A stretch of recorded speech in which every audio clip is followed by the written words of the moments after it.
Bonjour Guillaume. Bonjour Virginie, bonjour tout le monde. Pour débuter, les résultats du programme international pour le suivi des acquis des élèves ont été dévoilés à la mi-journée, les fameux PISA.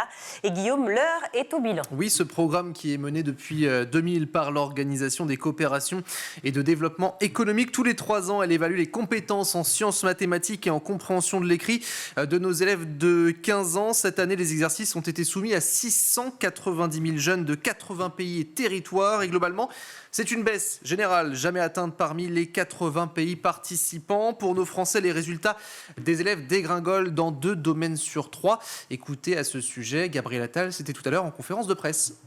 Le collège ne parvient plus à élever suffisamment le niveau de nos élèves. Les résultats PISA qui nous parviennent ne font qu'appuyer ce constat. Oui, il y a un problème au collège et notamment en mathématiques. Mais je le dis très fermement. Avec cette nouvelle édition de PISA, ce n'est pas la politique éducative menée aux primaires depuis 2017 par les gouvernements qui se sont succédés depuis l'élection du président de la République qui est remise en question. Car cette génération PISA 2022, celle qui a passé le test l'an dernier, c'est la dernière à ne pas avoir bénéficié du renforcement massif des moyens à l'école primaire. Elle avait déjà terminé son école primaire au moment de l'élection du président de la République. En disant cela, mon objectif est très clair. Refuser le déni et lutter contre le risque de fracture scolaire. Alors en clair, entre 2018 et 2022, le niveau des élèves en français a perdu 6 points en sciences, 19 points en compréhension de l'écrit, un déclin en lecture amorcé en 2012 avec un total de 32 points de perdus sur 10 ans et puis 21 points également en mathématiques. Pour cette dernière discipline, la baisse est tout simplement inédite. C'est ce que pointent les auteurs de ce rapport. La France, 7e puissance économique mondiale, se classe 26e en mathématiques comme en culture scientifique, 29e en compréhension de l'écrit, en dessous de la moyenne de l'OCDE, des résultats comparables à ceux de l'Allemagne, à ceux du Portugal ou encore de la Hongrie et de la Norvège. Enfin, les écarts entre les genres persistent. Les filles sont meilleures que les garçons en lecture. Les garçons, en revanche, sont meilleurs en mathématiques. Côté classement, Singapour, le Japon, la Corée, Hong Kong, Macao ou encore Taipei sont en tête de ce classement. L'Estonie est la première nation européenne. À la suite de ces résultats, Gabriel Attal a présenté ses mesures pour un choc des savoirs, comme il le dit. Oui, le ministre de l'Éducation nationale défend un électrochoc à tous les étages de l'école, ainsi qu'un avant-après pour les élèves une fois son plan dévoilé. Voici notamment ce premier socle qui concerne les programmes. Écoutez. Premier changement, les nouveaux programmes entreront en vigueur dès la rentrée 2024. L'ensemble du socle commun sera revu et dès la rentrée prochaine, les élèves de maternelle, de CP, de CE1 et de CE2 étudieront avec ces nouveaux programmes. Pour le reste des classes, soit le CM1 et le CM2, les nouveaux programmes entreront en vigueur à la rentrée 2025.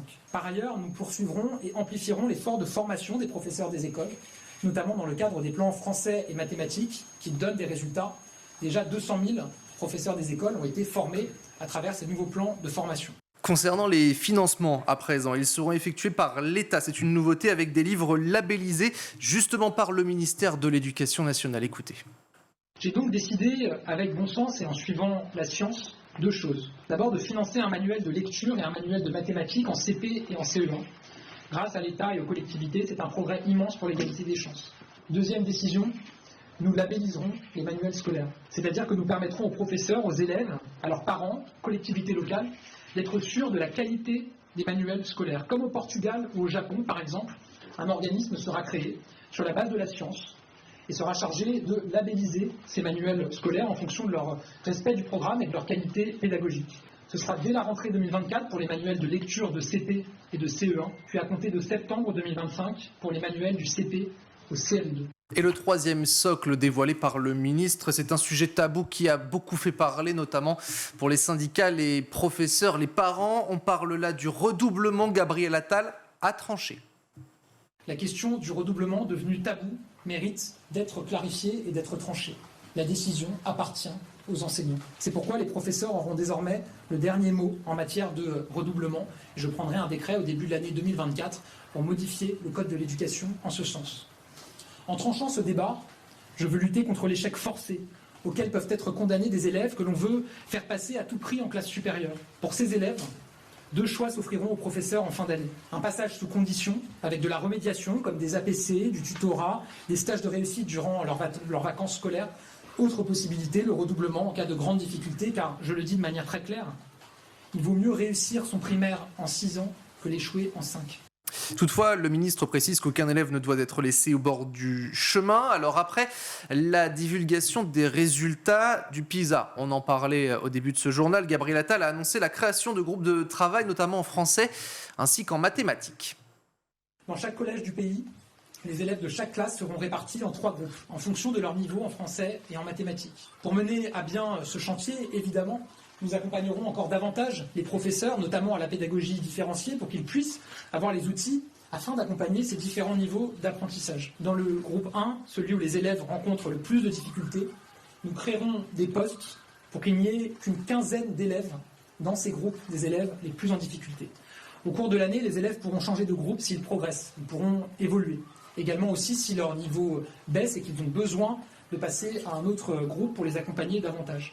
L'idée est claire, donner à chacun ce dont il a besoin. Alors à ce sujet, le ministre présentera à la fin du mois de décembre un schéma d'emploi car il faudra créer de nouveaux postes, probablement plusieurs milliers de postes, avance Gabriel Attal, et toujours en lien avec les sciences pour les élèves de terminale cette fois-ci.